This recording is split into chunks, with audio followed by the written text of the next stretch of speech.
They didn't even flinch when I asked why my account balance was 22,000 lighter. Mom smirked, twirling her wine glass, and said, "Your sister needed Aspen. You'll earn it back." Dad chuckled, "Don't make such a big deal." I didn't argue. I just nodded, quiet, composed, because I already knew what they had forgotten, whose name the house was in. It wasn't always like this. When I was a kid, I thought loyalty was currency in my family. I gave, they took. I studied, I worked, I built. When I bought the house, I thought it was a gesture of gratitude, a roof over their heads, security for their retirement. They never paid rent. They never asked if I needed anything. They only asked for more. At first, I ignored the little things, the borrowed cash that never returned, the car mysteriously in my sister's name, the vacations I was expected to fund. But Aspen? That was different. That wasn't need. That was indulgence, stolen straight from me. The proof came when I checked the bank statement.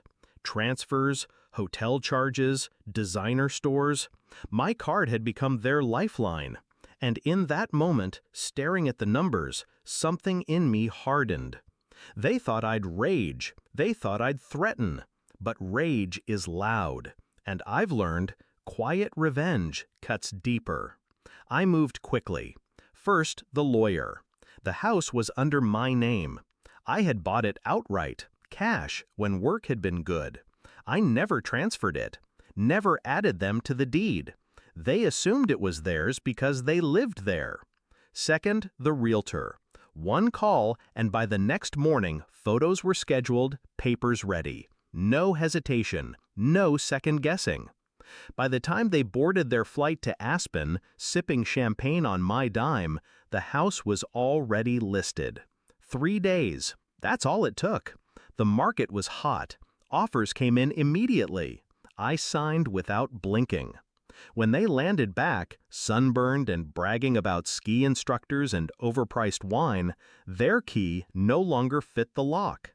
I remember the exact moment Mom's laughter cracked. She stood on the porch, bags at her feet, mascara smudged from the flight. Dad jiggled the key again, swearing under his breath. I stepped out of the car, leaned against the doorframe, and held up the deed. "You don't live here anymore." Silence, heavy, sharp. Mom's voice was a whisper. "You wouldn't." I smiled. "I already did." They screamed then, first at me, then at each other, accusations flying, panic setting in as reality carved its way into their bones. "Where will we go? What about our things? How could you?" Every question only proved what I had always known. They had never seen me as family, just as a resource. The best part? I didn't even sell it to strangers. I sold it to a developer. The house would be gone within weeks, demolished, erased. It wasn't just eviction, it was extinction of the little empire they thought they controlled. Dad tried one last time, his voice trembling with anger dressed as authority. "We're your parents, you owe us." I looked him dead in the eye. Calm, cold. "You drained 22,000 without asking.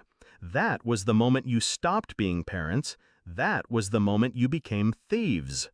He shut up after that. I didn't celebrate. I didn't need to. Justice doesn't always roar. It settles in your chest, steady and warm. When the movers hauled their belongings out onto the curb, I didn't watch. I didn't care. I had already detached. They called me heartless, but the truth is simple. Heartless would have been to keep letting them use me until nothing was left. I chose myself, finally. Now, when I check my bank balance, it's whole. And when I drive past that street where their house once stood, I feel nothing but relief. Because sometimes the cleanest revenge isn't fire or fury, it's subtraction. Removing the parasite and watching how quickly it withers without you. And that's the part they'll never understand. They thought they'd always win because I loved them. But love without respect isn't love, it's leverage. And I don't get leveraged anymore. Final reflection?